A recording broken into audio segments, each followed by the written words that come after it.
What is it about the Negro? I mean, every other group that came as an immigrant somehow, not easily, but somehow got around it. Is it just the fact that Negroes are black? White America must see that no other ethnic group has been a slave on American soil.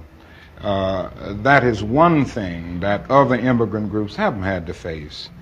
The other thing is that the color became a stigma. American society made the Negro's color a stigma. America freed the slaves in 1863 through the Emancipation Proclamation of Abraham Lincoln, but gave the slaves no land or nothing in reality, and as a matter of fact, to get started on. At the same time, America was giving away millions of acres of land in the West and the Midwest, which meant that there was a willingness to give the white peasants from Europe an economic base.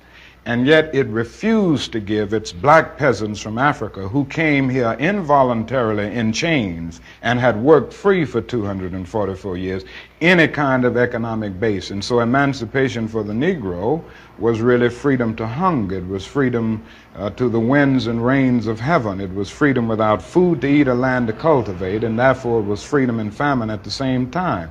And when white Americans tell the Negro to lift himself by his own bootstraps, they don't look over the legacy of slavery and segregation. I believe we ought to do all we can and seek to lift ourselves by our own bootstraps, but it's a cruel jest to say to a bootless man that he ought to lift himself by his own bootstraps. And many Negroes, by the thousands and millions, have been left bootless as a result of all of these years of oppression and as a result of a society that deliberately made his color a stigma and something worthless and degrading.